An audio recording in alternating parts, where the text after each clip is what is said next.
Hello, everybody. Welcome back to NRL Nostradamus. We're continuing our season review today, Dicko, with positions 8th, 7th, and 6th, the Knights, the Seagulls, and the Bulldogs. Before we get stuck into it, let's give a shout out to one of our sponsors, GripzSocks. Use our code Nostra20 at checkout. That's GRIPZSOCKS. Dicko, eighth place, Newcastle Knights. They had 12 wins, 12 losses. They scraped into the eight right at the back end of the season there with that victory over the Dolphins. Bit of controversy around that bunker incident. If you recall, the obstruction rule, our famous obstruction rule. But, mate, 7 wins at home, 5 losses. We know we grade them from A to E. Where did you see the Knights this season? So they finished 8th in the season prior. Is that from Yep. memory? Yes. So Yes. I'll confirm, but I'm pretty sure. Yeah. I've given it a C plus because I actually had them throughout the season. I actually had them not making the 8. So I think making the 8 from where they sort of come from. The pretty good Knights effort. finished 5th last year. 5th. Oh, Yes, 5th. fifth. Wow. Yes. I think they won so the last sort of like 9 games in a row or something. They won the last 11 games in a row. Yeah. So I know they had a Holy massive moly. back end of the season, Yep. but yeah, okay. But I'm still for this season. I've given it a C plus because where they were sort of through the season, I thought to make the finals, come down to the last game, or albeit a decision that was a bit interesting. I thought they deserved a C plus. I thought they did really well to get into the finals. I reckon, considering injuries, they seem to be hammered by injuries. I mean, I know every team, but I mean to their best players all the time. Yep, all the time. Kalen Ponga missed a few games again. Lucky he so didn't storm home with the Dally M this year, like last year. No, but yeah, It would have been so another pass. solid C plus. I think again for next season, again we'll preview this in another episode, but I think they should be trying to build off this season for sure. Yeah, look, C plus. Let's go through some of their worst losses of the season. None other than round 13 against the Bulldogs. They lost 32-2. I don't know if you remember that game. I'm pretty sure it was pouring rain off memory, but to not even score a try is pretty disgraceful. Another pretty average loss from their standards was against Manly. That was in round 19, 44-6 against Manly. So they got absolutely pumped there. Meanwhile, look, they had a couple of really solid wins. Obviously, that round 27 match, 14-6 over the Dolphins. But, well, when I say solid wins, let's not get too ahead of ourselves. The best win of the season came against the Titans, and it was only 36-14. So let me just take that one back for all the Knights listeners out there. Look, I don't know what to make of the Knights. Obviously, they've got a bit of a circus going on there in the halves situation, which leads me to the biggest disappointment of the year, Jackson Hastings. I don't know. Great minds think alike here, mate. I don't know about you, minds Dicko. think alike here because I am the same. Yeah, I completely agree. Even though this isn't my opinion, like I'm not in this episode, I was talking to Dicko pre-recording, and yeah, literally Jacko Hastings. Before he even told me who it was, I said Jacko as well. So we're all in agreement. Yeah. Oh, I don't know. Like a mixture between, look, if his on-field performances were great, fair enough. But his on-field performances were pretty average. I don't think he was doing anything crazy wrong. But when you're not winning games of football, as a coach, you need to make a decision. And most coaches look to their halves. And he's on big money. He got brought to the club to make a difference, and he hasn't made that difference. So what do? You have to drop him. Now, they brought Cogger to the club who hadn't played much. Mind you, I think at round 14, they had like 9 different halves combinations, Yeah, which I know. is like, how do you get any continuity or cohesion in your squad? It's almost impossible. But then there was that off-field drama when it came to Jackson Hastings and having a bit of a spat at a few players. I know he's got a bit of a reputation there to, he holds obviously high standards, and yeah, maybe he was a little bit of a sore loser there at one point from getting dropped, and as you would, but most people, you just bite down on the mouth guard, train harder, and work your way back into the side.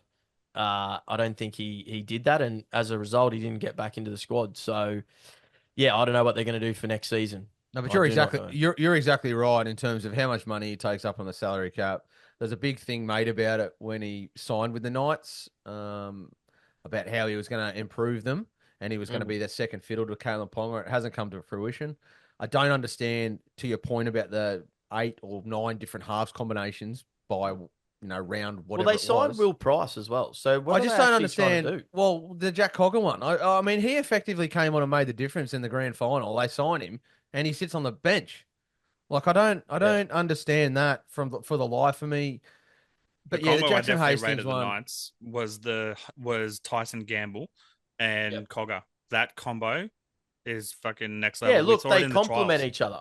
Like they complement each other, which was great. But what concerns me is like what you said, Dicko. They brought Cogger across, as a result, he's previously played for the club anyway, I believe. Hmm. But he definitely made the difference in that grand final last year. And Yeah. they've got Will Price there and they had him at 14, but then you've got Brayley and Phoenix Crossland, and then all of a sudden Phoenix Crossland was playing in the halves. And I'm sorry, Phoenix, but seriously, mate, you're not a half.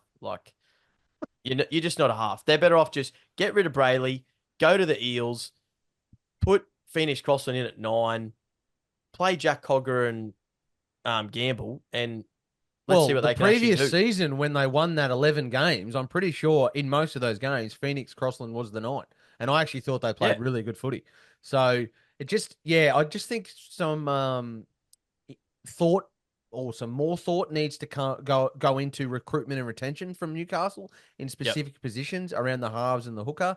Potentially, we've spoken about on socials and stuff. You've heard Jaden Brayley might move on to the yeah, Eels, and I think that would be a great thing for Newcastle because it's kind of like the Broncos. You've got too many either halves or hookers, and you yeah. need to get rid of some and invest in other players in better positions.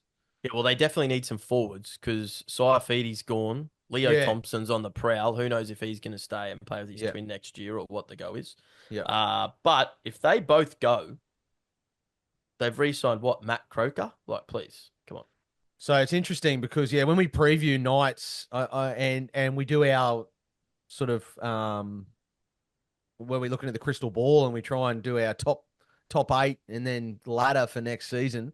I think the viewers are going to be quite surprised with who I come up with in the bottom 4 and who is going to be in there and who isn't going to be in there. There we go. Knights sitting between 13 and 16 by the sounds of it. Or maybe even Wooden Spoon. Surely they can't go back that way. Well, Look, on a lighter note, let's go to the most improved player for the year. Who did you have, Dicko? I've gone Fletcher Sharp, mate. That's, yeah, huge call. Totally agree. Why Fletcher Sharp? Because I thought when he came into the team, he was excellent, and I thought he took his game to the next level. And kind of in the same vein as Keanu Kinney comes in, and then their whole attack pretty much revolved around what he did. So I thought that's a really sort of big plus for the young fella, coming in and basically, you're filling in for a excellent player, and the attack from the team revolves around him. Yeah, Would you and like for me to run off some stats real quick about Fletcher Sharp's season? Yeah, go for it, mate. Yeah. So 12 appearances, 11 tries, 60 tackle breaks, 9 line breaks, 83.2% tackle efficiency as well. Yeah, so That's- when he what's the name? Like when he was in, I actually thought, they've got to find a way to keep him in the side. Yeah. So he has to play. He's in their best 17 for me moving forward. So they've got to find a way to get him in the team. That tackle efficiency stat's pretty impressive because for a winger and slash fullback that he was filling in, that's pretty good because it doesn't normally sit that high. He Now missed 15 and made 74. Yeah, right. Yeah, okay. Nice. Ratio, so for the listeners out there with the Armstrong situation, because I must admit I was a little bit baffled there at one point. So Kalen Ponga goes down injured, and all of a sudden Armstrong comes in and sets the house on fire magic round, right? But for the listeners out there, Fletcher Sharp was actually touted to be his replacement. The only reason he didn't play was because he was injured. So he was actually the first choice backup. Hmm. So for those wondering where on earth Fletcher Sharp came from, this is what happened. Yep. As a Came result, from they've Cessnock. offloaded. Yeah, they've offloaded David Armstrong. He's off to the Super League, and Mhm. it looks like Fletcher Sharp's going to be a mainstay on the wing now, replacing It's got to Dominic be in the Young. 17. So yeah, it's got to be in the 17 somewhere. Well, So whether Anari that's wing, Tuala's off fullback. to the Dogs. So who else are they going to put in there? And I think that's great because Greg Marzu on the left and Fletcher Sharp on the right. Yep. If they can stay fit and healthy and make a signing there in the front row to replace Saifidi because they're going to need it, that'll be very handy. Because my most improved was Dylan Lucas. Mm-hmm. I thought he was not only impressive when he was playing, he scored some really crucial tries for them to move up the ladder. Had some really big back end games when players needed to step up, particularly when Kai Pearce-Paul, who I thought was a little bit underdone this season, maybe he's just getting used to the NRL and the size and physicality because he's a big boy and I think he'll improve over a number of seasons and a few extra preseasons under his belt. Both still young, of course. But Frizzell's getting older. Yeah. Let's not forget that. But Dylan Lucas was able to fill in the centres when Bradman Best done his hemi, so he's versatile as well. I thought he was really impressive. As for grading, I know I didn't mention my grade, but look, I'm going to give him a flat C. I don't want to be too crazy over the top and give him, a B because from where they were in 13th, 14th with about 5 rounds to go to finishing in the top 8, happy days. Their run home was, if they didn't win all those games, you'd question, where they're heading as a club, but they did, and they made the 8, so kudos to them. But yeah, C, I think is fair. I don't think you can give them a fail. If they didn't make the 8, you you'd couldn't probably give be him a like, fail. oh, Yeah. that's a bit how you're going. Players player and player of the year was Dane Gagai. And I thought he was actually awesome. He got a recall to the Maroons squad. Rookie of the year went to, obviously, Fletcher Sharp. But who was your MVP, Dicko? Well, I want to give an honourable mention for Dane Gagai because I thought he had an excellent season. So I thought both centres actually were really good for periods. I know Bradman Best struggled a little bit with injury, but I thought, both were very good when they were in and fit. But I thought Dane Gagai probably edged him out for a better season. So for me, I thought he'd sort of turned the clock back, really. A young/old Dane Gagai. But my MVP, I can't go past. Newcastle don't do anything, don't go anywhere as a club without Ponga at the back. When he plays, everything literally revolves around him. He carries 17 blokes every week. And it's got to the point now where I think he's going to have to ask himself, is it money, premierships? Because I can't see them winning a premiership if they don't invest heavily in a few key positions to support him. Otherwise, he could, otherwise he's just going to go and just collect the money and not end up with a premiership. So I would think that the future of the Knights, they need to. And there was some talk this year that Ponga might look elsewhere if they didn't invest in some positions. So, yeah, for me, he's everything for that club revolves around him. Yeah, I'm interested to see what they do for next season because they did experiment with him in the halves, and that sort of failed defensively for Ponga. I mean, he has to play fullback. I don't think there's any other position for him. He's got to play fullback. Yeah, and you're right, but are they too predictable? At the moment, yeah, because, I mean, no disrespect to any player on the Newcastle Knights. I mean, they're NRL players, so they're good football players. But game changers, break open the game sort of players. They're not creative. Yeah, would be my summation of their halves. They're very structured, not creative. They're not a Reece they're not a Munster or they're not a Reece Walsh or a Munster, Luai. Or a Luai. Luai in State of Origin. We were sitting there, right, when he picks up that loose ball off the ground, and I literally set up that try, and I turned to you and I said, "That's where Queensland have missed Cam Munster, just being able to do something." They're not very agile They're or missing the X factor. elusive. Their halves are very one-dimensional. Well, they've got the X factor, CJ, but in Kalen Ponga, but you don't just get one. You don't just need one. You know what I mean? You need a spawn of them. You need that's exactly right. That's it. Yeah. So I think they need to invest in helping him because otherwise he could get to the point where he just gets battered that much that you might, his career might be cut short 2 or 3 years because his just body can't handle it. Yeah. Do you think that he wants the money, or do you reckon he wants a premiership before he retires? Well, I mean, who doesn't want the money? But, but also, who doesn't want a premiership as well? well, Yeah. that's it. I mean, I don't know. Like, I don't know how much Just didn't premierships he mean to turn players down anymore. playing for Australia there at one point to focus on winning a premiership? Yeah, and I don't know whether premierships. I mean, I'm just spitballing here. I don't know what goes through players' minds, but I don't know whether premierships mean as much, if that makes sort of sense. When you're getting paid good money. But Mm. then again, look at the Ben Hunt situation, so good money, he's turning down a lot of money potentially to go to a club that could win a premiership. So I know. I think as you get older, definitely premiership, especially if Yeah. you haven't won one and you haven't played in big games. And Yeah. so, Collect yeah, the money now while you're young, and and that could be what it is. I mean, yeah, as I said, I certainly wouldn't turn down what he's being paid per season. it You know just what I mean? it's just it's very top heavy, and it may restrict them from being able to do things in the market. And I think that's why they've started to offload some of these players because I also think they've got some players on bad contracts, personally. yeah, So once they sort them out, the Saifidi contract was a bad contract for Newcastle. So once they sort some contracts out, they'll be all right. They'll be able to recruit. I mean, if Ponga's still there, you'll be able to recruit good players because I want to play with an actual genuine superstar, right? Yeah, well, the future seems to be bright for the Knights. Don't lose hope, fans out there. Next season, you may find yourself back in the top 8 again. Now, Manly Seagulls. Before we get into Manly, let's give our other sponsor, Create, a shout out. Merchandise solutions tailored with end-to-end branding, promotional products, and apparel for uniforms, particularly corporate schools and sports. We wear merch from Create. They're a great family business. Mention us for a discount at checkout and see what they've got to offer. www.cr8.sydney. Now, boys, Seagulls, 7th position. They were looking at making the top 4 there at one point. So I'm interested to see your grading here, Dicko.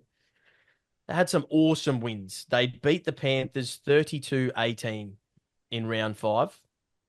And they also beat the Storm in round 12, 24-20.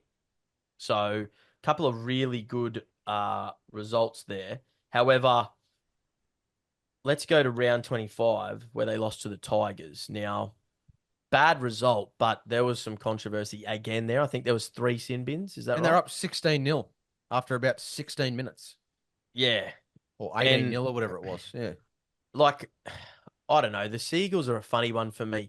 Before, at the start of the season, I genuinely were like, are they going to make the 8? Because they heavily relied on Turbo, right? Yep. And then Turbo was sort of easing his way back into it. After the first few games, I'm thinking, oh, geez, he's in big trouble here. He might have to hang up the boots.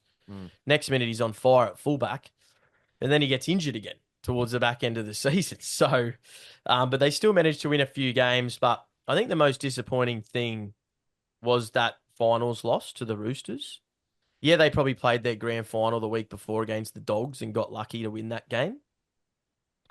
But good sides find a way to make those games close, and they just didn't do that. So I'm going to give them a C as well. Ooh, Dicko, your thoughts? I've gone B.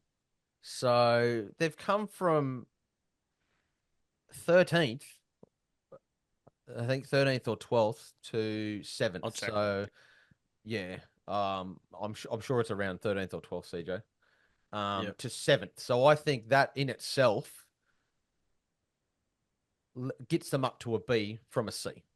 Well, All right. you were correct. Yeah. Yeah, yeah. Yeah. So, where do they? So if I was to sum up their season, they had a good home record, a terrible away record. So they need to work out. Yeah. So they were great at home, excellent team at home, Yeah. 9-3 at home, 4-7 away. Yeah. So on the road, got to fix it up, right? Got to fix up on the road. With a cheeky draw in there against the Warriors, which they should not have drawn. Yeah. No. So I think I think they did well to get seventh. You're right. We're looking at a top four position. I thought that would have been definitely an overachievement Oh, around the top four. yeah. I think seventh is sort of about where I had them anywhere 7, 8, sort of It's 9. reflective of their season overall, isn't it? I think so. Very inconsistent, but real good in patches, but also really poor in patches. Some players I don't think had great seasons, but then some players had outstanding seasons. So Yeah. I was just thinking as my report card as a teacher, like when I was back at school, I'm like, can I give this student a B? I don't know. Like I don't know. They just didn't do it for me. I just thought they were okay. Like they I mean, I weren't can rubbish and completely they get were, that. Yeah, I can completely get that, mate. I honestly can, but But from last year to this year, yeah, yeah, B's fair.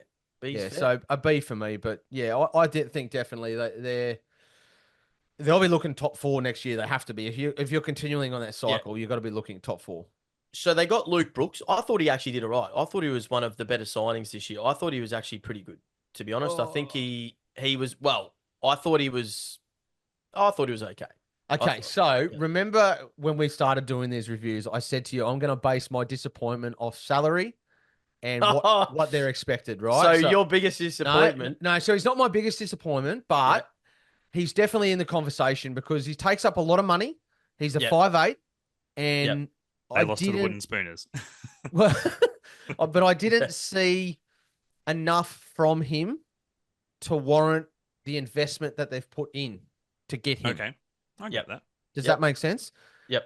So next season, I know it was his first season at the club, and I know, and I know he's got plenty of talent. So maybe the shackles will be released. Do you think he was season. struggling? Like, when you go from being, like, obviously from a pressure perspective, like he was the dominant half at previous club, gone to the new club, sort of sat back second fiddle.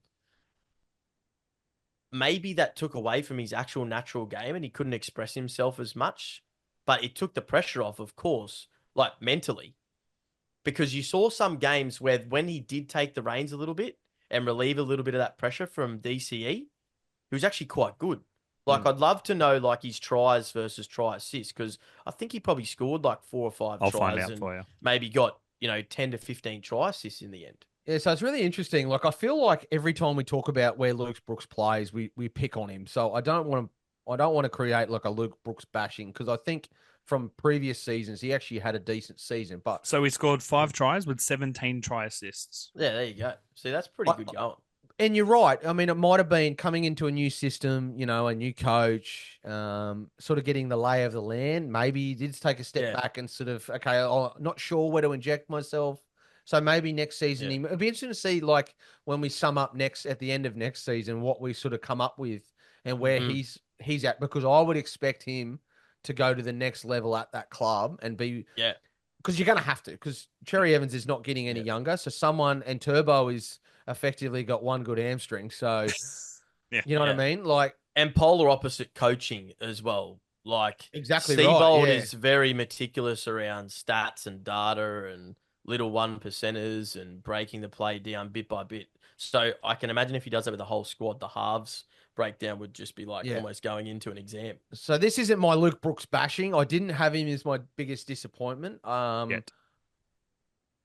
That's so he didn't get mine, but my biggest disappointment was Aaron Woods and Brandon Wakeham. Now, there's not a lot we can sort of talk about with Brandon Wakeham in terms of where his career's at, because there's some off-field stuff that's happened. But again, he was a signing that's come over, expected to, inject some really good football into the club, into Manly. But Aaron Woods, I'm not sure what that. I was talking to CJ before we recorded, and I think he played 2 or 3 games for the season. So I don't. I'll double check that. Yeah, I don't understand what that signing I was. think that was a bridge for depth, and maybe he played 2 games in the NRL this year and 13 in the reserve grade for them. So yeah, I mean. Yeah. And I reckon he played all of like 40 minutes in those 2 games. I mean, of a player that played pretty much every week, I don't think Jason Saab had the season that he he was previously. Well. He was injured, and I just think defensively, he's a bit of a speed bump defensively. Yeah. Like, if he's not in open space, it's all sorts. I've gone a little bit left field here, Dicko, and I don't think some of the viewers are going to agree with this one, but I'm going to be a little bit harsh.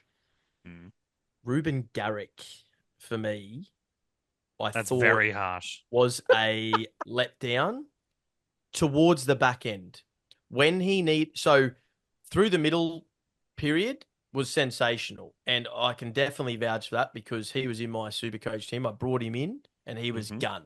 Like try assist, tackle breaks, line breaks, tries left, right, and center in that middle part of the season.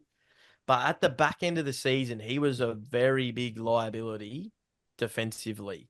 And in attack, he lacked a bit of punch. Now, he did get knocked out a couple of games. So I wonder if that sort of affected his defensive reads, or maybe he was a little bit, sketchy on pushing up and in a few more times like he was earlier in the season. But they just leak so many points, Manly. I'd love to know those stats around how many points for and against. I feel like they leak a lot of points. I feel like a lot on of that side. On that side, you're talking about on that side of the field. just generally, just generally, general. but on that side, yeah, I don't know. DCE obviously was, solid again, but I just thought that side a little bit like we were talking about Penrith, like their weaknesses on that right edge defense with Cleary and Tungo. I think it's the same for Manly. I think, and Jason Saab, he can't tackle his wheat picks in the morning. Like, seriously. He can catch a high ball and he's rapid as, but yeah, I've seen better tackle in a fishing basket. Like, seriously, like, come on. Yeah. But who shone for me was Tommy Talau on the other side.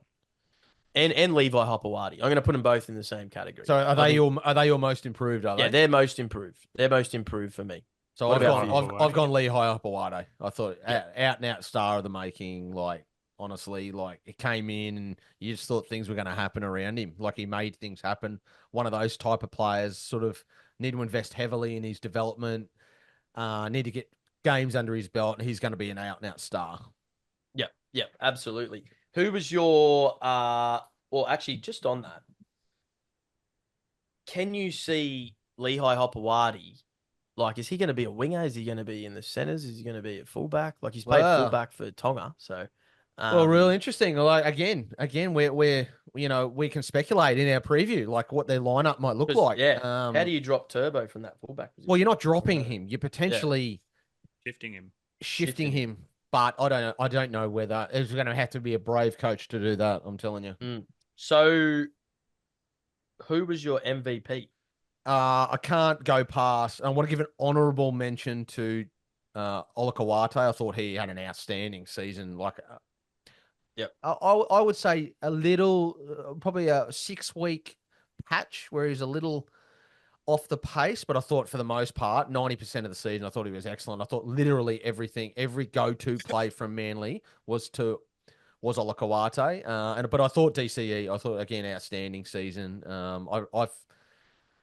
It's the reason he's still called up for Queensland. Well, I mean, it's a really easy pick again, because you remove him from the team and they're just probably rubbish.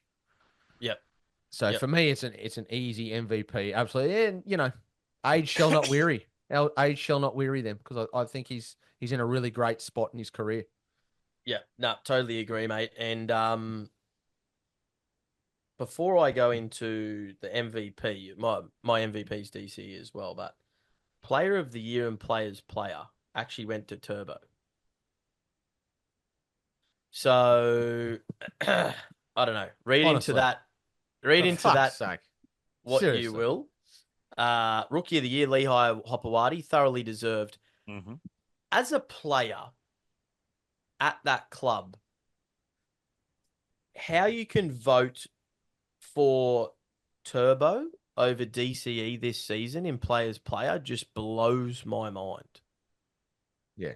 He must have, and I know he does have an amazing reputation and he's a fantastic player. But that's not Players Player Award. Like that's not why you give the Players Player Award. The Players Player is who the players think was their basic MVP of the season. And if they think it's Turbo, then they're in big trouble. Like as a playing group. Because does that mean they're too heavily reliant on Turbo, or do they think Turbo was actually awesome? Because if they think Turbo was awesome, then yeah, I don't know. Yeah, I can't agree more with you. Like, seriously, come on, people. Like, I don't understand. Like, DCE was the heart and soul of the season, heart and soul of the club. Everything revolved around him. Yeah, Tommy Turbo had good patches, but he also missed long stints of football. Like, I don't understand. The players must have been playing Supercoach or something to put Turbo as MVP of Supercoach instead of point system. Yeah, look, DCE, he was immense. He was immense. He just gets better with age. It's like fine wine. He's 37 next February. Is he? Wow. How many games has he pretty played certain. now? I'll have a look. He is the Surely most he's capped not Manly 37. Seagull ever. Must Surely be he can't 350. Must be around 350-ish. So he's 36 next February. My bad. That's Oh, I still was gonna up say, in age. He has played 329 games for Manly. That's not including Australia and Queensland, which is another 46 games. So you think, barring injury, he'll probably get to 350 400 this year? I reckon maybe Oh, he'll 400 get to in the next 400. few years. Yeah. Yeah, if he plays 3 more years, he'll I be reckon there. he'll be the next Wow. 400er. Another Queenslander to 400. Or Benny Hunt. Check those numbers. I'll He's pretty check his close numbers, as yep. well. Yeah, look, Manly fans, let's see what happens. Not too much player movement at the moment happening there, but we'll dissect that when we do the preview post-Christmas. Yeah, solid season, 7th spot. Yeah, as I said, with that they got pretty lucky against the Dogs there, and yeah, I don't know. I'm actually still baffled about the Turbo. I'm looking at the I'm looking at the He's player rattled. of the year, thinking He's rattled, isn't he? How on earth has he got player of the year? It's kind of finished the Manly one on a bit of a dampener. But anyway, let's talk about DCE. Far out. Oh my goodness. I'm gonna need some water after that one. All right, let's go into the Bulldogs. 6th position. They had a very similar record to Manly. So very lopsided home and away. So 10 wins at home, 4 away, which is pretty crazy when you think about, and I think we asked the question on the last week's review around, does home ground advantage matter anymore? Because the Bulldogs played most of their games at a core stadium. Now, Who were they at, did. Belmore. Yep. And at Belmore, of course. But they almost turned around appearances at a core stadium from previous years. They were getting nearly 40,000, which is a testament to the Bulldogs and Cameron Serraldo and the whole organisation and the signings that they've made, because that was the first year they've made finals in like 6 or 7 years, CJ? It must be I'll close to that. Yeah. And I actually had them a smoky to win, or at least make the grand final. And to be honest, I can't remember who they lost to. Oh, it was the Storm, wasn't it? In what? Oh, no. Who did they get knocked out by? Cowboys, wasn't it? Was it the Cowboys? Was it Cowboys? What year are we talking? This year. No, the Cowboys lost to the Sharks. The Bulldogs. Bulldogs. They got knocked out by the. I'm looking at a different stat for the last year they made finals. Anyway, well, CJ's looking at that and who they got knocked out by, because it was a relatively close game. Yeah, they got knocked out by Manly. They got knocked out by Manly. 24. Oh, sorry. Yeah, they did. Yeah, in the elimination final. Yeah. So I think if they go on to actually win the game, which I think they deserve to win that game, I think they go close to making the grand final. They just needed to get that monkey off the back sort of thing, because you felt the pressure. They actually played well that game. They lacked a little bit of depth in the forwards. I must admit, when you look at their side on paper, the fact that players like Jamin Semin, Bailey Hayward, Kurt Mann, got them to 6th spot on the ladder is pretty incredible. They haven't made finals in 8 years. Last time they played was 2016. Yeah. Yeah, there you go. And starting forwards like Sam Hughes, who's like a young upcoming, front rower. They had multiple injuries, like left, right, and center throughout the year. Now, in terms of worst loss, there's probably one, because the rest of the year they were outstanding. in my opinion. Their And it was the defense. game that we watched together, I think, Dicko. It was Cowboys, Yeah. and it was 44-6. Yeah, I remember And that. dead set, they were a pedestrian crossing. Yeah. Like, they were just getting walked all over. Like, and Cowboys were dead set in third gear. And that So was I don't around know what 20. happened That was there. around 27.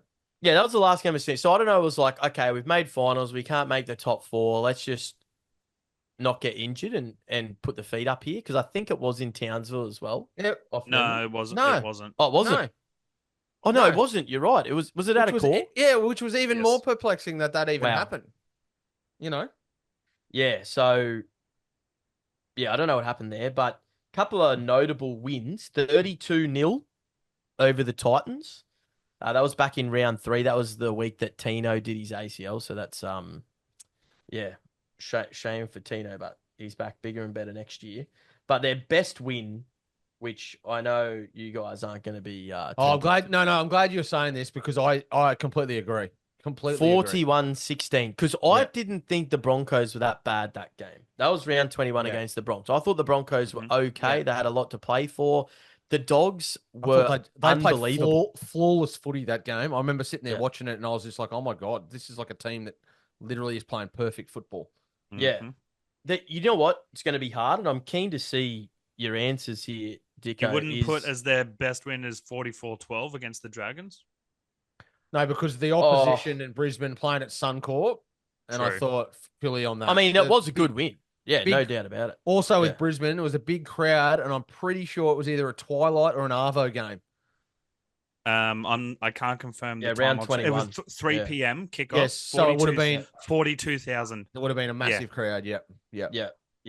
And it was at Suncorp, and Yeah, yeah. yeah, Wow, incredible. Sorry, continue. unreal. No, that's all right.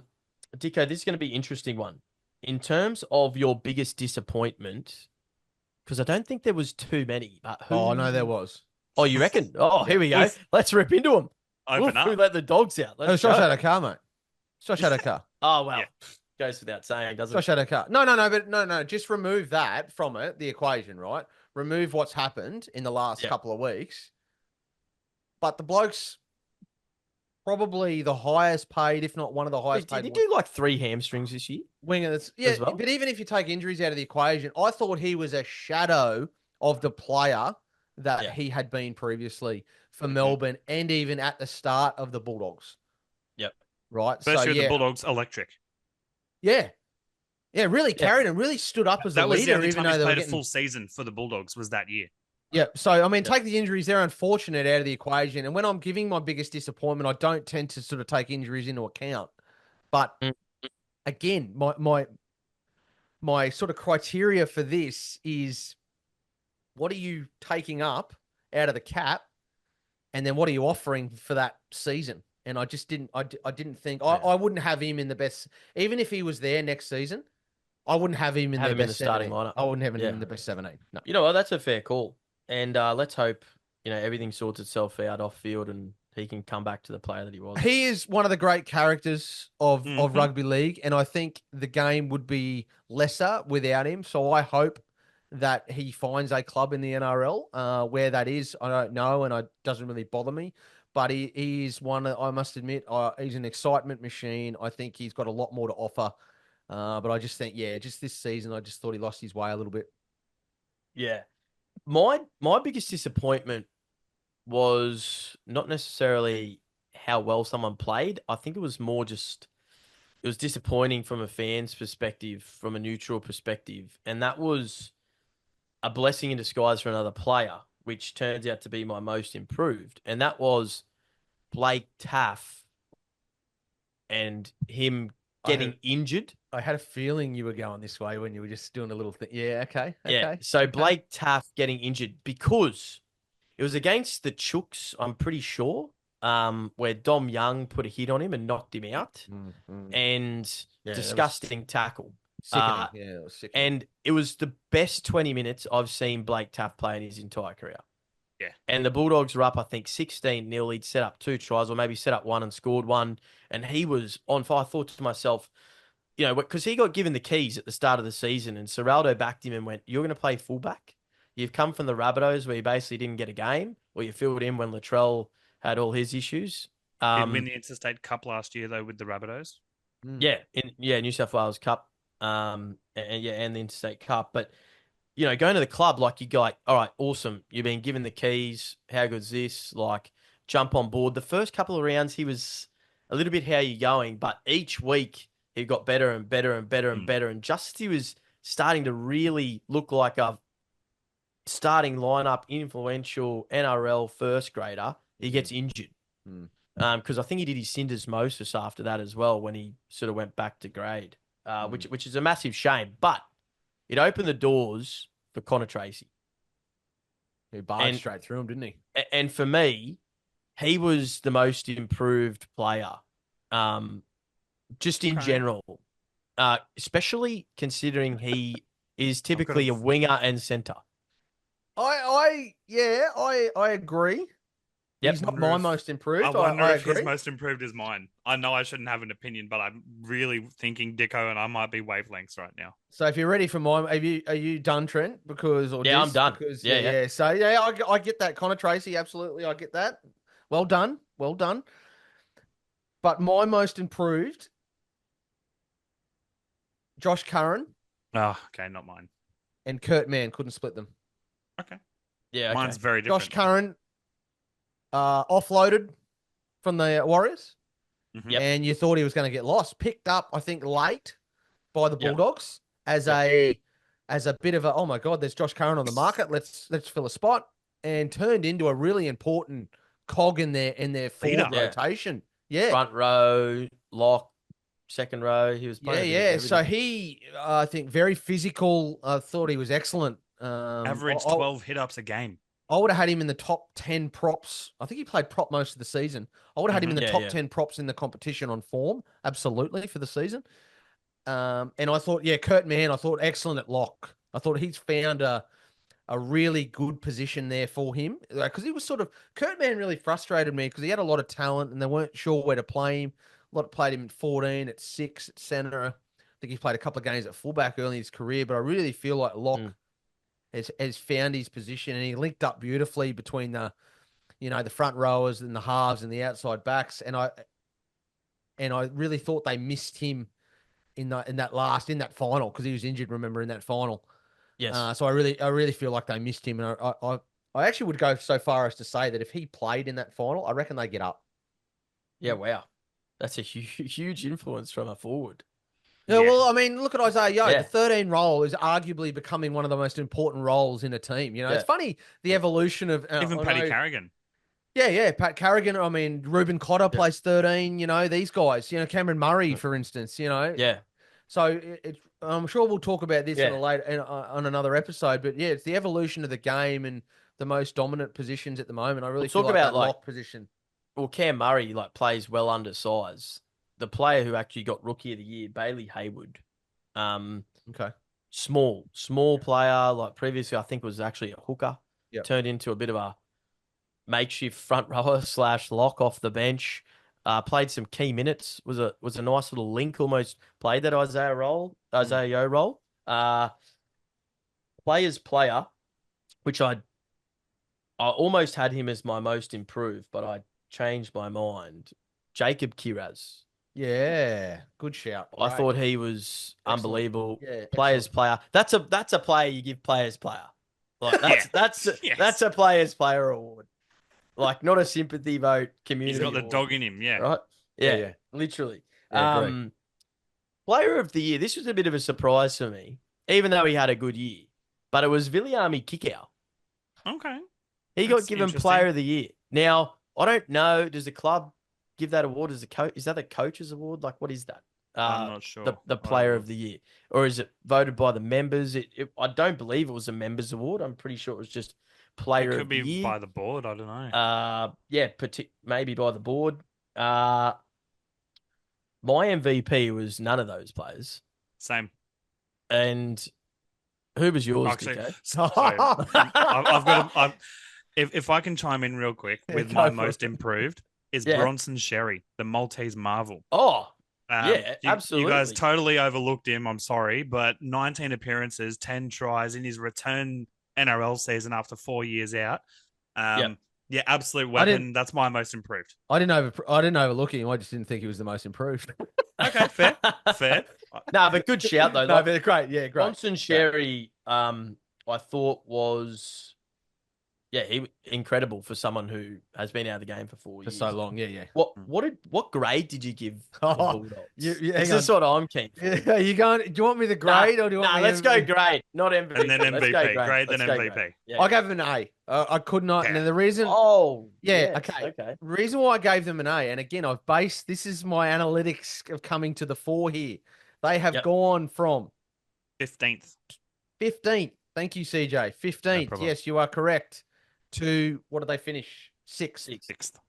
Now, if that doesn't warrant an A, I don't know what warrants an A, because in a competition that is so close, you're moving up 9 spots.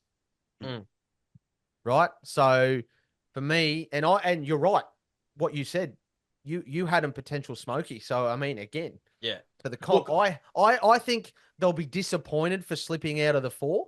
Absolutely, because I do think if I look at the teams in the top 8, which I'm looking at now, I feel like they were the top 4 teams over the season. They were in the top 4 teams over the season. I think 6 does them a little bit of injustice. Yeah, absolutely. Where they should have been. So yeah, I think they should replace the Chooks, basically. Yeah, so I'm giving them a solid A. I'm giving them an absolute solid A. I thought they were excellent, and I thought, next season with some slight recruitment in a couple of positions, they should definitely be top 4. Should be challenging for the premiership for sure. Yeah, and I think they got a bit of coin up their sleeve. So watch this space. A few signings to come in the coming weeks. Now, Dicko, this might sting a little bit. So, look, I had to change a couple of things on here because I had originally written down B, which is very, very harsh. I hope no one is ever taught by you at school if you're giving these grades out. Seriously. Look, no, I gave them a B plus, right? Now, I gave them a B plus. I was going to go A minus or B plus, but I just couldn't give them that A. If they won against Manly, 100% they get an A. You're talking about a team. You're talking about a team that hasn't played finals in 8 years. Yeah, and you're going to give them an A just because they win one final. I mean, come on, mate. No. I'm not giving them a grading based on how they went last year. I'm giving them a grading on what they promised and what they delivered. Would you have given the Wars an A after at the end of last year's season, given their season beforehand? Oh, absolutely. Yeah. Okay, or probably so what's a B the difference plus between as well. that and probably the Bulldogs a B this plus. year? Yeah. Okay, B plus. Yeah. Well, the Warriors made the top 4, don't forget. As opposed to the Dogs making 6th and then going out in the elimination final. So, okay. So on that, if they make top 4, so if they held their top 4, you strongly give them an A. Oh, absolutely. 100%. All right. I'll probably give him an A plus, to be fair. Yeah. I can get behind that. Okay, Yeah. Okay, at least we know where his grading scale is. If they beat the Seagulls, they get an A minus. Okay. Right? Yeah, like if they beat the Seagulls, they get an A minus. But like, I must admit, I agree with you, Dizz. You just missed the 4, and then you play against Manly. You got that massive home crowd behind you. You play the better. That was pretty split that home final. Yeah, but you play the better game and you lose, and it's just like, oh man. As a Dogs fan, you'd be like positive, but you'd be still fuming about it. Well, I would be. You'd be still fuming about losing that game. You've presented a great case, mate, because now I get it. I get where you're coming from because they promised so much and they should have won a final, effectively. They really should have won a final. They played against Manly 2 weeks before that, and so they knew what to expect as well. Yeah, it's not like they played them earlier in the season. I get that. I agree. Yeah. Well done. Like B was like a little bit harsh. Like, it was harsh. Go B plus. B was harsh. Hey, I got straight B pluses at school. I was happy with that. No A's. I was never an A student. Don't worry about that. MVP. So my MVP is honourable mention to Matt Burton. I thought he had his best season since he was at the Panthers. Do you know what? Oh, yep, 100%, yep. And proven, he's selected, I think, was he as in 100%? I don't agree with you, but that's keep good. going. That's good. That's why this podcast is gets the viewers, mate. We don't see eye to eye. This is why. Matt Burton, I thought great season, but out and out MVP. pretty much changed the whole club. Let's really. Firstly, I cannot believe Viliame Kikau got Player of the Year. Firstly, I cannot believe that for the life of me. Yes. But this guy literally has changed the whole club for the better. I think a really good Bulldogs is a really good NRL, kind of in the same vein as a Broncos. Broncos are going well, the NRL's going well. Bulldogs are going well, the NRL's going well, right? Yep. So Stephen Crichton, absolutely hands down. I thought he was, the Melbourne Cup's on today, so I thought he was the length of Flemington Straight better than any other player in that team. Mm-hmm. Yep. No, couldn't agree more. Do you know what? Matt Burton, for me, I thought New South Wales selection rattled him a little bit. I think he thought he was going to make the side and play some solid minutes, and to be named sort of 18th man there a couple of times, I think affected him at the Dogs. His running game improved out of sight. And I do want to make special mention to Toby Sexton, because if you're looking at most improved, I mean, that bloke has sort of come from the clouds, really. He's been dropped and ousted by the Titans and become the makeshift playmaker at the Dogs, who've, nearly made the top 4.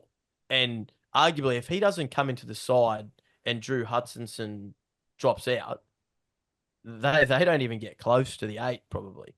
Like, he sort of controlled that, which freed up Burton to play his natural game. Burton, I just want to see more from. I know he's got so many more gears, and that's what shits me a little bit. And I know he's still young, and I know he's got a lot of pressure on him, but I just really want to see him have a massive breakout year next year and just dominate the NRL. Not dominate the Dogs, dominate the NRL and oppositions. He scored a lot of crucial tries from his running game, but he's a big body. I want to see him smack some players. I want to see him put some hits on. Like, he's one of those type of players that can influence in attack and defense. Like, he's got that spiral bomb, but he doesn't do it often enough. Like, that sort of stuff. Like, that's what I want to see from Matty. I mean, nah, I'm not. I might give him a call and see if he wants some motivational. Let's get Matty Burton on that. Matty, if you're listening, jump on. We'll have a chat, mate. Yeah. Listen to Dizz give you not a spray, just a motivational pep talk. It'll get you going. Hey, it worked for Ricky, mate. It worked for Ricky. Worked for Ricky. But yeah. Look, honestly, MVP, no other than Stephen Crichton, completely changed the club, has set the standard both on and off the field, and you can see how much respect the players have for him. But it's not a respect where they're like bound down to him like Tommy Turbo. Sorry to harp on about Big Tommy, but do you know what I mean? Do you know the difference? Yeah. What I'm trying to explain, like, he has that presence, that aura, and it's like, come with me, boys. I'm going to carry you. Yeah. Like, that's the vibe that he's got. You're with me, not follow me and do what I say. And just on Stephen Crichton, I completely agree with you about him. And I think the game is a lot poorer for him not being available for Samoa at the moment and having him one-on-one with Herbie Farnworth, who I believe is with Stephen Crichton as the best centre in the competition. So I think that matchup would have been for three tests over in England, mouth-watering. I know Herbie pretty much destroyed Samoa the other night.